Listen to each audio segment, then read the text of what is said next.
another pen. I don't have one. Yes. You got a color preference or no? No.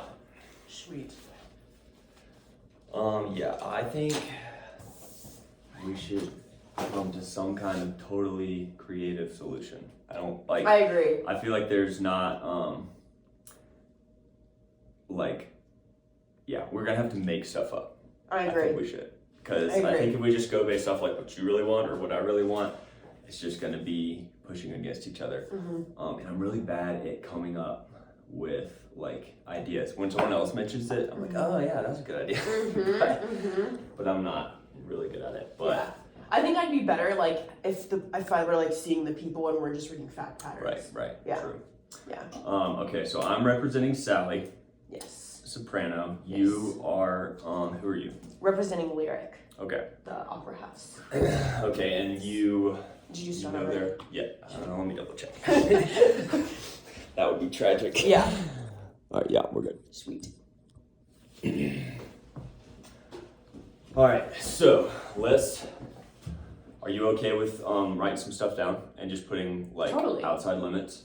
Totally. And I'm gonna give you the opportunity right off the bat to say no, because I'm gonna try to find some extremes. So I would say. Here, try this. Yeah. There you Okay, go. here we go. So what's this thing called? The Pareto optimal. Yes, Pareto optimal. Yeah. So it would be great for my client to get $60,000. Will you take that?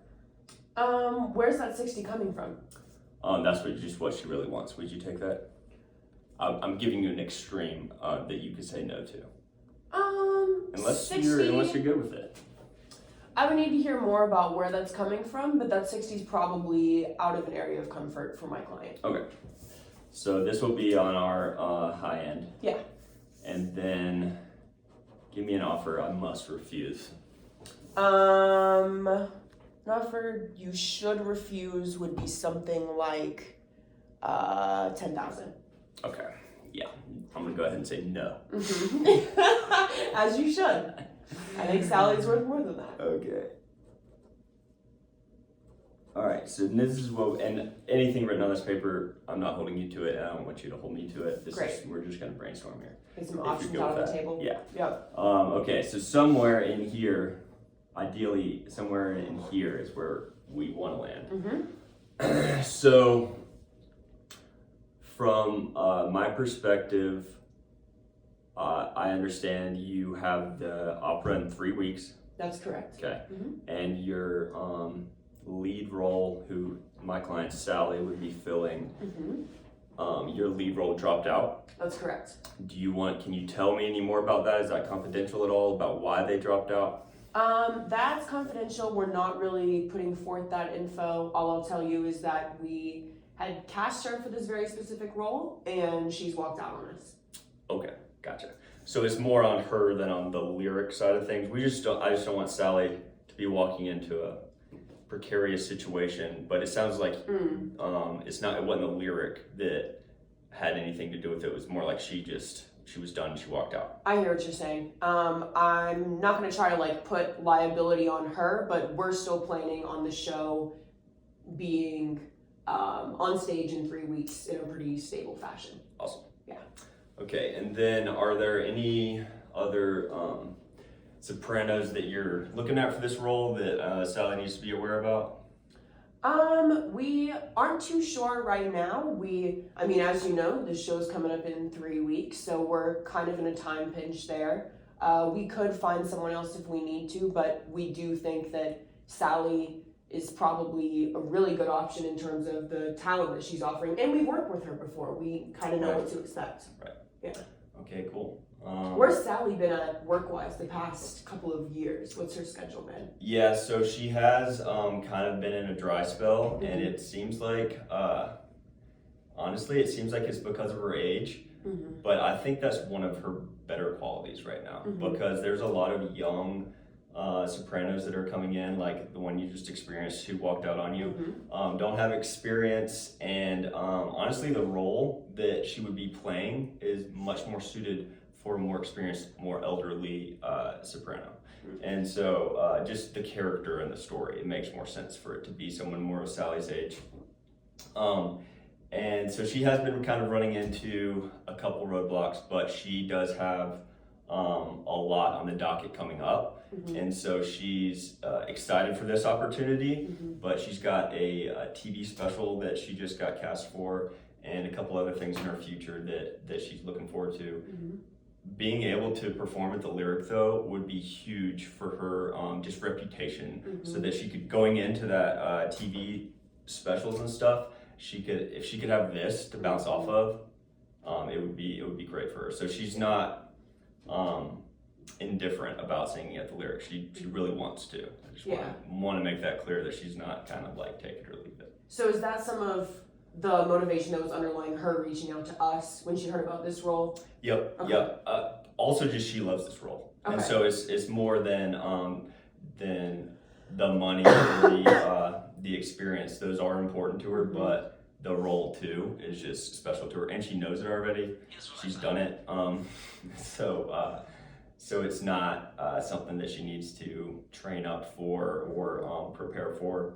She could do it tomorrow night if she needed to. Okay. So in terms of vocal range and things like that, has she been, obviously she's preparing for this TV series, which is so exciting. Has she been like staying current with that and like staying on top of her vocal exercises? Because I know there's this broader concern like out in the industry of female artists, especially as they get older, that their voice range isn't as great. 100%, yeah. And she has total confidence in her voice, and she hasn't had any actual opportunities to really show that. She's been kind of avoided because of that fear that you're expressing now. Okay. But she has none of that fear. She hasn't experienced it herself, and she hasn't like had a bad night that anyone can point to, Okay. or anything where her voice couldn't reach the limits of the soprano she needed to. Mm-hmm. And yeah, she's willing to stake whatever you need to on that, and that's where I think we might be able to get creative,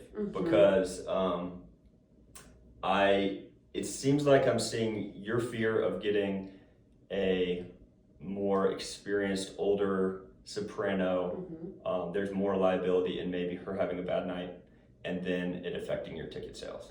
So if that is an actual fear, we could maybe creatively harness that and make it contingent on you hire Sally based on ticket sales, or if she has a bad night that we could objectively point to as you weren't hitting these notes, whatever your fear is, if we could leverage that into the deal to be like, hey, if she doesn't perform, then you tell me. Yeah, I think that that's something that we would be open to for sure, because just to tell you a little bit of like where we're coming from. So if we don't hit between 50, if we hit anything less than like 85% of those seats being filled on any given night, we are bleeding money. Okay. We're losing at least $50,000 in one night. in one night. Dang. Okay. And if we're like below 60%, then it would be better if we wouldn't have started the show at all. 100%. So we would be totally open to a situation where we need that 85% of seats to be filled. So we're looking at 2,000 seats. That'd be like 1,700 seats. Okay. And if Sally's performing and she can get us over that 85%, we're open to something in terms of like for every increment that she gets us over that 85%, maybe there's like a bonus that's attached to it. Okay. Or something like that. Yeah. Okay, so maybe less salary up front, but the incentive is based on filling the seats. Exactly. Awesome. Yeah. Yeah, she would definitely be down for that based on what she's expressed to me. Yeah. And it sounds like her reputation is really important to her too. So obviously that reputation is going to follow her. We do believe in her reputation, and that if we are especially advertising this show now based around her in the lead, then, and she's pulling in those extra seats to get us over that 85% margin, then it totally makes sense to us that we'd be incentivizing her for that. Awesome. Yeah. And I think as far as common interest goes, filling seats is on both of our top of our list. And why is that for Sally? Just because of the reputation that you just mentioned. Okay. If she, critics are going to write about the show and they're going to talk about empty seats if there are empty seats. Yeah. And it's going to reflect on her. And Mm-hmm. so her success in this TV special, all of her future plans, a lot of them hinge on filling seats. So that I think we can just say, I'm just going to write some common interests here. Yeah. So filling seats. Let's say. I would say another one is we want to maintain our relationship with Sally. Like, we believe in her star power, and I know that she has an interest in like this resurgence of her career. We're interested in that as well. Awesome. Okay. So, reputation. Does that sound like? Yeah, and keeping this relationship, the working relationship, going. All right, and then as far as filling seats, when you start hitting a loss, you say 80%? Anything below 85%. 85, okay. The theater's 2,000 seats, so below 1,700 seats is a problem. Okay. So we both want 85 plus. Yeah. Reputation and relationship with Sally. That's awesome that that's on y'all's plate too, because she kind of just thought she would be the only one that cared about that, but it's cool that y'all care about that too. Yeah.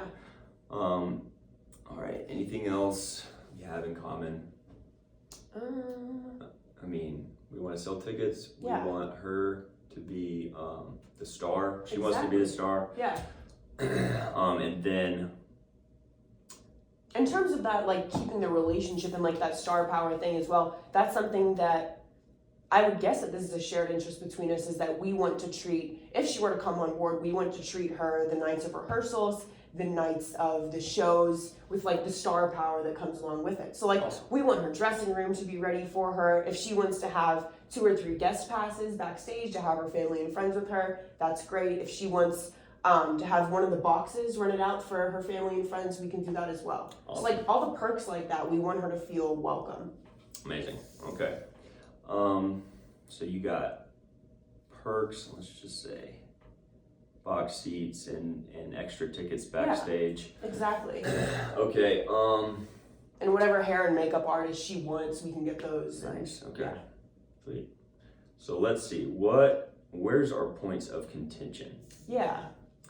I mean, I guess the price, the original salary is putting more money up front, something that you're trying to avoid, maybe make it contingent on filling seats?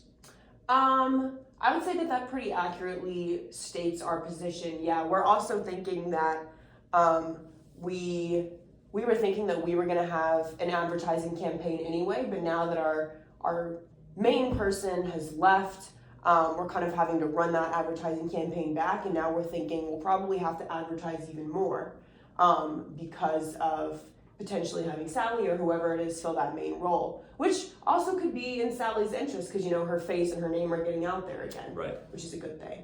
Sweet. Yeah. Okay, so let's say, again, feel free to say no, I'm just throwing numbers out. Yeah. Say 49, 327. And a $500 a night increase or bonus for going over 85%. Okay.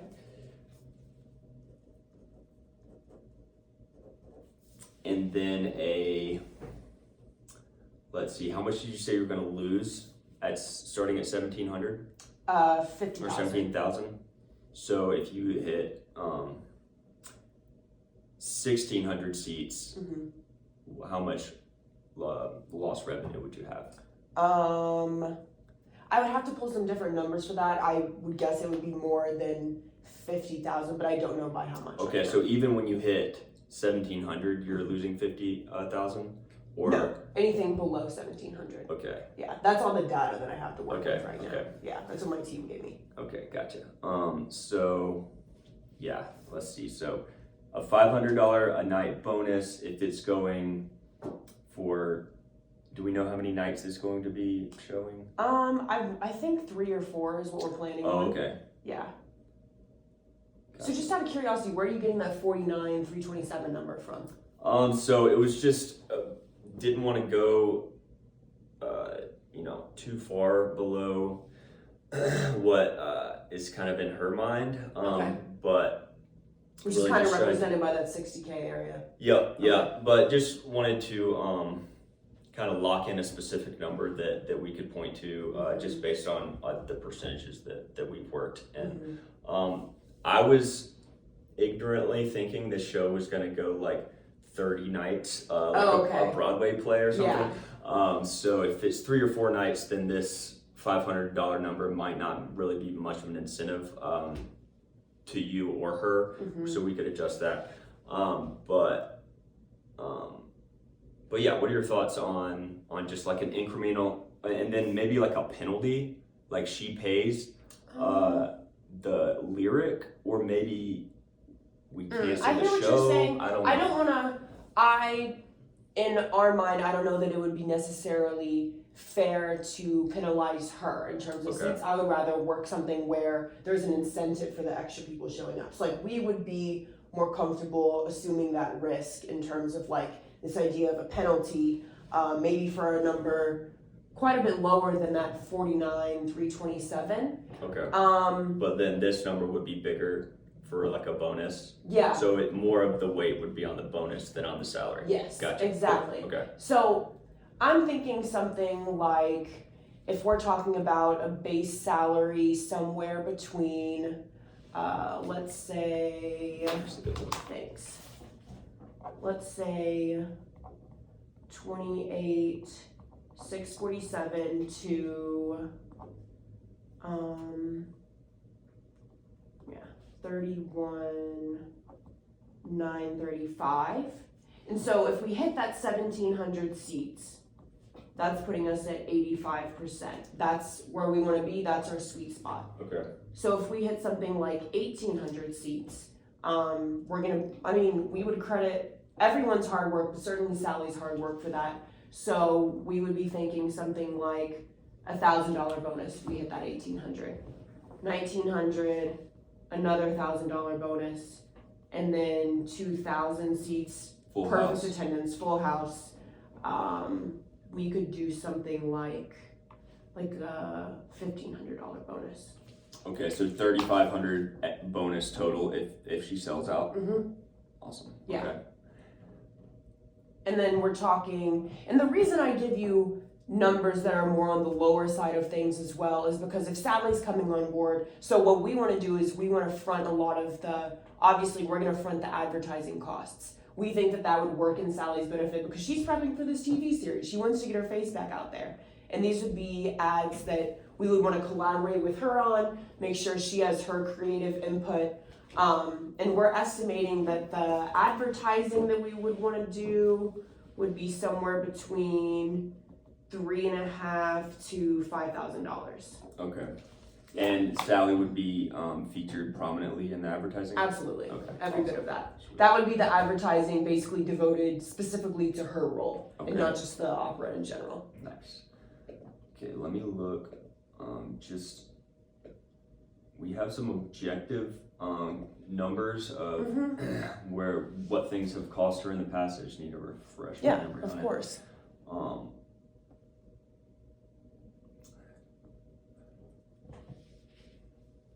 right, cool. So yeah, I'm looking at her last role, and then which was a few years ago, so it's adjusted for inflation. And it would be 44, or no, it's her last role times 2. Yes. So with inflation. Right. Which would land her at 44. And because it was a secondary role, and that's why we multiplied it times 2.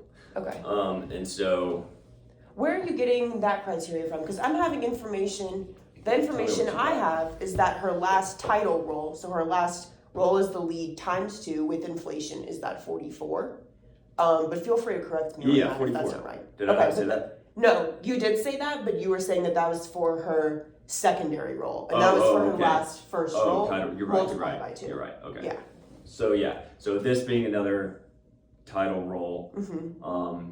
and does that number sound objective as far as just a starting point? We would obviously adjust for the advertising, and then implement this. But then the 44. So let's say if we took 5,000 off for advertising, brings us to 39. Yeah. And then we want to go ahead and take this out of the salary. So take another 35 out of the salary. Which That would is put us at 35.5. 35.5. Yeah. Yep. 35.5. That gets her to her target, while giving you a little buffer for the making sure we sell the seats and accounting for your advertising budget. Yeah. How do you feel about that number? I feel pretty good about that number. One other thing that I should have mentioned at the outset is what's Sally's stance on signing some type of confidentiality agreement?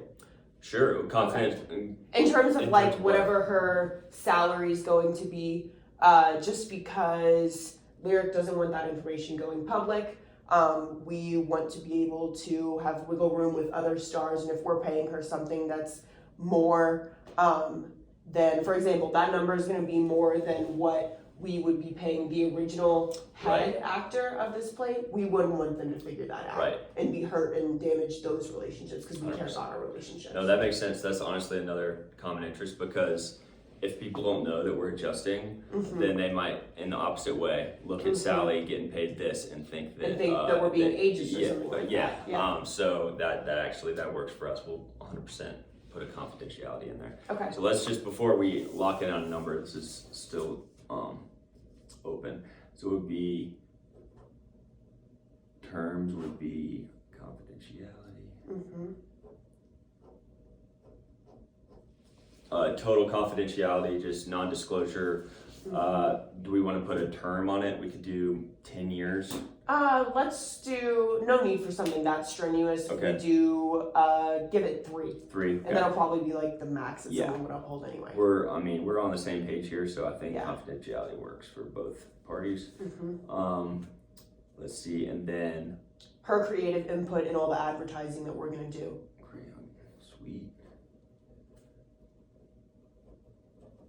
And then the 1,000 or incremental increase, we don't have to.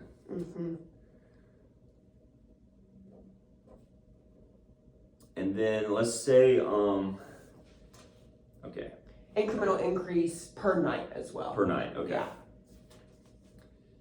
So if we're saying that this is 3 nights, then from our end, we're looking at multiplying those numbers by 3. I don't necessarily think that it would be fair to subtract those numbers, that 3,500 times 3 from that base salary, but maybe adjust it. Maybe adjust it a little bit more. 100%. Yeah, if we could get this base salary number down to 33 to account for those bonuses, I think that would probably make Lyric feel more comfortable. That makes sense. Assuming that risk. That makes sense. Say 33, not dollars.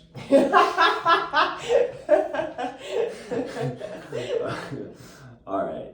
Yeah, I'm glad you caught that. Because that would have basically, if she sells out every night, which would be awesome, it would compound on itself. Yes, exactly. Gotcha. Okay. Which is what we all want. Right. Yeah. Right. So yeah, she might end up, if she does sell out every night, kind of ended up in the black. But if she doesn't, you're still protected. Yeah. By reducing this by a couple more grand. Yeah. Okay. And then also like kind of the star package that I was talking about, just in terms of like guest passes, box seats, all of that kind of good stuff that she's interested in. Let's call it a star package. Yeah. That's a good name. Yeah, she's gonna love that. All right. Any other ways we could make this creatively beneficial to both parties?